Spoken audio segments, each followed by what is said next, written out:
परमपिता परमात्मा मर्यादा पुरुषोत्तम राम, जहाँ की धरती से हम चुनाव स्टेटमेंट आ रहे हैं। सर, आपको क्या लग रहा है, वजह क्या रही है? हालांकि उन्होंने स्वास्थ्य का हवाला दिया है।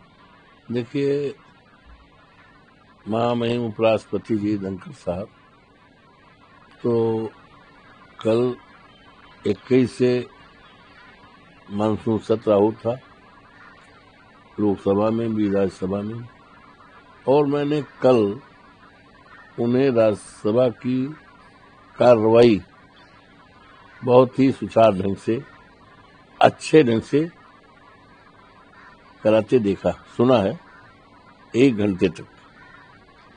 और कहीं पर ऐसा नहीं लग रहा था कि महामहिम जी की तबीयत खराब है, बीमार है। और अचानक कल रात में मुझे सुनाई पड़ा तो मैं तो बहुत चौंक गया। अरे, अभी तो चला रहे थे बढ़िया, तो और लेकिन उन्होंने अपने स्वास्थ्य और बीमारी का हवाला दिया है, तो उसमें हमें कोई टिप्पणी नहीं करना है। मैं तो केवल प्रभु से, परमपिता परमात्मा मर्यादा पुरुषोत्तम राम, जहाँ की धरती से हम चुनाव जीत के आए हैं, उनसे प्रार्थना करता हूँ कि हमारे उपराष्ट्रपति जी, जिनका एक बहुत बड़ा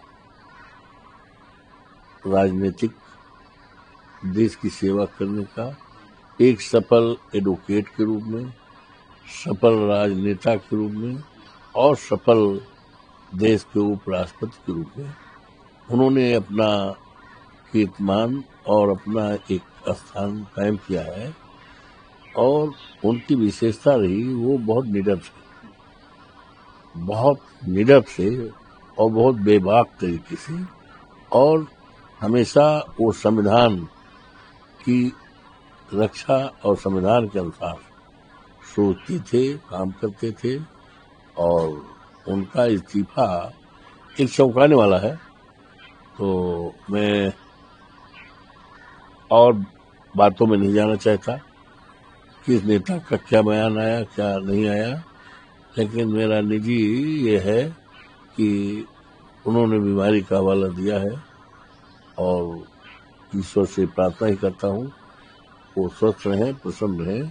और ऐसे देश के नेताओं की आज जरूरत है, देश को जरूरत है, वो संविधान के रक्षक थे, संविधान की मर्यादा को सिर पर रहते हुए, चाहे राज्यपाल के रूप में रहे हों या सुप्रीम कोर्ट, हाई कोर्ट के वकील के रूप में रहे हों या सांसद के रूप में रहे हों, उन्होंने हमेशा संविधान की मर्यादा को कायम करने में अपनी अहम भूमिका निभाई है, जो हम सबके लिए, देशवासियों के लिए हमेशा प्रेरणा का और यादगार रहेगा।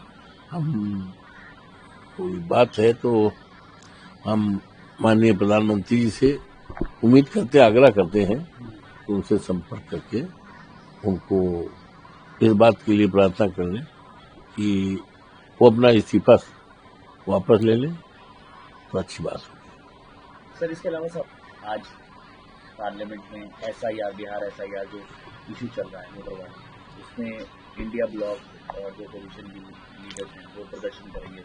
ठीक है, वो देखिए, ऐसा है, जिस तरह से बिहार में मतदाता सूची को मतदाताओं को मतदान करने से वंचित करने की बहुत बड़ी साजिश है, जो लोकतंत्र के लिए बहुत बड़ा खतरा भी है और लोकतंत्र के अपमान भी है। तो ये सरकार को अभी अयोध्या जनपद में हमारी सीट जो खाली हुई थी मिल्कीपुर, वहां भी पूरी तरह से लोकतंत्र का हत्या हुई और डकैती हुई। देश की सबसे बड़ी डकैती मिल्कीपुर का चुनाव था। जनता ने समाजवादी पार्टी के उम्मीदवार अजीत को जिताने का पूरा भरसक प्रयास किया था, लेकिन इन्होंने, इनकी सरकारी अमला ने, सब ने, अधिकारियों ने भी जबरदस्ती कमरा बंद करके हमारे कार्यकर्ताओं बाहर निकाल करके जबरदस्ती वोट किया। तो ये लोकतंत्र पर हमला है, लोकतंत्र पर डकैती है। और डकैती तो सामान्य रूप से डकैत तो एक दो गांव में डकैती करता था, हम लोग जब पढ़ते थे, लेकिन ये तो समूचे विधानसभा के जितने 400 के ऊपर हमारी वो थी, सबको लूट लिया सब पर। तो ये अच्छी शुरुआत नहीं है और इसका पुरजोर विरोध होना चाहिए, देश स्तर पर होना चाहिए। हमारे नेता माननीय अखिलेश यादव जी ने लगातार इस पर चिंतित भी हैं और प्रयत्नशील हैं कि किसी प्रकार से हमारी जो मतदाता सूची है और मतदान करने से लोगों को रोका न जाए।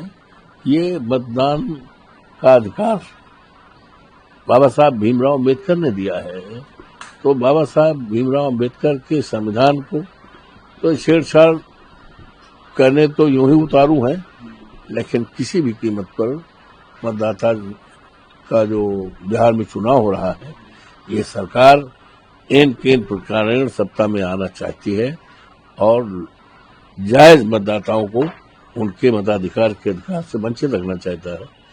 ये कभी होने नहीं पाएगा। हमारे नेता, हमारी पार्टी समाजवादी पार्टी, हमारे नेता माननीय अखिलेश यादव जी पूरी तरह से सचेत हैं और इसके लिए हर तरह से संघर्ष करने के लिए तैयार हैं।